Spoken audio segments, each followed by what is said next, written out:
Hello दोस्तों, जैसा कि हमने पिछले एपिसोड में देखा था, सेबा ब्रदर्स की फाइट सायोंजी ट्विंस से हो रही थी। सेबा ने मफुयू के शूज अपग्रेड किए थे जो किसी भी इम्पैक्ट की एनर्जी अब्सॉर्ब करके उसे स्पीड में बदल देते थे, लेकिन फिर भी वो दोनों किपी का सामना नहीं कर पा रहे थे। किपी उनकी बहुत बुरी हालत कर देता है। तभी चैप्टर के आखिरी मोमेंट्स में अचानक टेंक्यू वहां आ जाता है और किप्पे को एक सॉलिड किक मारकर दूर फेंक देता है। टेंक्यू बताता है कि वो शिन को ढूंढ रहा है। चैप्टर की शुरुआत में टेंक्यू को देखकर सेबा और शीना दोनों उसकी पावर देखकर शॉक हो जाते हैं। सेबा मन ही मन सोचता है, आखिर ये नया डूड कौन है। तभी टेंक्यू सीधे सेबा के पास आता है और पूछता है कि शिन कहाँ है। टेंक्यू बताता है कि उसने टाउन के लगभग हर JAA मेंबर से शिन के बारे में पूछा था। सबने उसे बताया था कि शिन JCC की तरफ जा रहा है। सेबा पूछता है, तुम शिन के क्या लगते हो, दोस्त हो उसके? टेंक्यू कहता है, मैं शिन का फ्रेंड हूँ। हालांकि कुछ दिन पहले हमने एक दूसरे को मारने की कोशिश भी की थी। इसके बाद टेंक्यू पुराने इंसिडेंट को याद करता है जहाँ शिन ने उसकी पावरफुल लेफ्ट आई डिस्ट्रॉय कर दी थी और उसकी 2 उंगलियां भी काट दी थी। सेबा को डर लगने लगता है कि शायद टेंक्यू दुश्मन है और सिर्फ शिन से रिवेंज लेना चाहता है, लेकिन टेंक्यू साफ कर देता है कि उसका मकसद रिवेंज नहीं है, वो सिर्फ शिन से कुछ बातें पूछना चाहता है। इसी बीच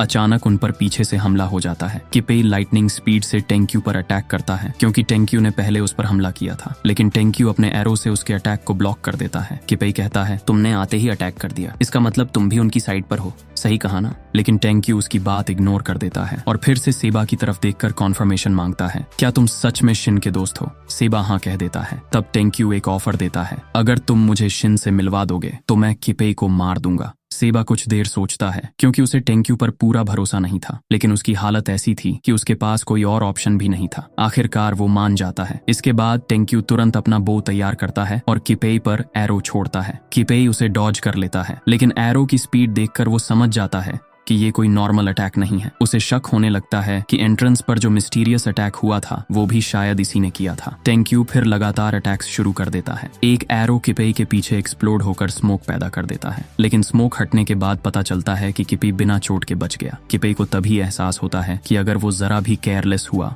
तो मारा जा सकता है। उसे महसूस होता है कि टेंक्यू के एरोज गन शॉट से भी ज्यादा डेडली हैं। दूसरी तरफ सेबा और शीना दोनों टेंक्यू की स्ट्रेंथ देखकर पूरी तरह स्टन्ड हो जाते हैं। दोनों सोचने लगते हैं कि आखिर ये है कौन। किप्पे पीछे हटते हुए अपना वेपन टेंक्यू की तरफ फेंक देता है, लेकिन टेंक्यू उसे अपने बो की स्ट्रिंग से रोक देता है और उसी वेपन को एरो की तरह वापस किप्पे की तरफ फेंक देता है। किप्पे मुश्किल से उसे पकड़ पाता है, लेकिन टेंक्यू रुकता नहीं। वो लगातार एक के बाद एक एरोस फायर करता रहता है। इससे किप्पे के अंदर एक्साइटमेंट और भी बढ़ जाती है। इसी बीच शीना अपने भाई से पूछती है कि सब ठीक है या नहीं। किप्पे कहता है, अब मजा आएगा। किप्पे लगातार एरोस डॉज कर रहा था। तभी टेंक्यू मन ही मन सोचता है कि सीधे अटैक से इसे हिट करना मुश्किल है, इसलिए वो टाइमिंग बदलकर एक और एरो छोड़ता है। लेकिन इस बार वो शॉक हो जाता है क्योंकि किप्पे उस एरो को बहुत आसानी से पकड़ लेता है। टेंक्यू फिर से अटैक करने की कोशिश करता है, लेकिन तभी उसे एहसास होता है कि उसके एरोज खत्म हो चुके हैं। किप्पे तुरंत इस मौके का फायदा उठाता है। वो लाइटनिंग स्पीड से टेंक्यू की तरफ रश करता है और अपने वेपन से उसके साइड पर जोरदार अटैक कर देता है। अटैक इतना पावरफुल था कि टेंक्यू के मुंह से खून निकल जाता है। फिर किप्पे कहता है, जब तुम सोनिक स्पीड के आदी हो जाते हो तब मिड एयर अटैक्स डॉज करना कोई बड़ी बात नहीं होती। किप्पे के अटैक की वजह से टेंक्यू कई बिल्डिंग्स से टकरा जाता है। नीचे गिरते हुए भी टेंक्यू किप्पे की इनसेन फिजिकल स्ट्रेंथ से इंप्रेस हो जाता है, लेकिन जमीन पर गिरने से पहले ही अचानक किप्पे उसके सामने आ जाता है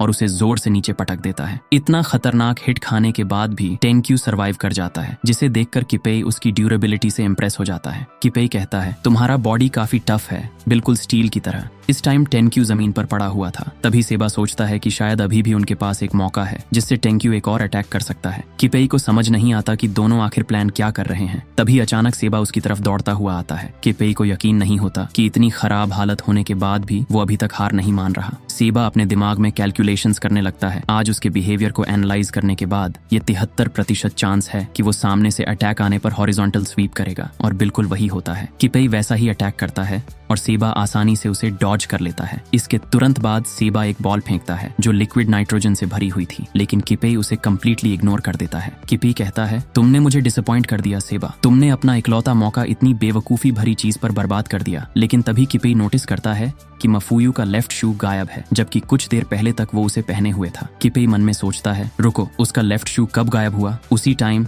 हमें पीछे टेंक्यू दिखाई देता है। उसने सेबा का इनविंसिबल सूट पहना हुआ था और वो अपना अटैक तैयार कर रहा था। फिर रिवील होता है कि टेंक्यू जो एरो यूज कर रहा था वो असली एरो नहीं था, वो एक्चुअली माफुयू का स्पेशल शू था। इसी वजह से माफुयू के लेफ्ट फुट में अब शू नहीं था। इसके बाद एक छोटा फ्लैशबैक दिखाया जाता है जहां सेबा अपना पूरा प्लान समझा रहा था। उसका प्लान था कि वो खुद टेम्परेरी बेट बनेगा ताकि टेंक्यू को परफेक्ट पोजीशन मिल सके और वो अपनी पूरी पावर से अटैक कर पाए। टेंक्यू शुरुआत में इस प्लान पर भरोसा नहीं कर पा रहा था, लेकिन फिर भी वो सेबा की बात मान लेता है। वापस प्रेजेंट में किपेई पीछे मुड़कर टेंक्यू को देखता है। वो सोचता है कि अगर अटैक सिर्फ सोनिक स्पीड तक होगा तो वो उसे आसानी से फॉलो करके डॉज कर सकता है, लेकिन तभी टेंक्यू मफुयू के स्पेशल शूज एक्टिवेट कर देता है और उसी पल स्पीड अचानक एक्सप्लोड कर जाती है। अटैक साउंड स्पीड को भी क्रॉस कर देता है और एक मैसिव सोनिक बूम क्रिएट होता है। शूज इतनी स्पीड से आगे बढ़ते हैं कि हवा तक कटने लगती है। तभी सेबा एक्सप्लेन करता है, जिस पल कोई चीज साउंड बैरियर को तोड़ती है उससे एक सोनिक बूम पैदा होता है। उस शॉक की एनर्जी को शू अब्सॉर्ब कर लेता है और ये शू पहले से कई गुना ज्यादा तेज हो जाता है। इस बार अटैक इतना फास्ट हो चुका था कि किपेई उसे डॉज नहीं कर पाता। अटैक सीधे किपेई को हिट करता है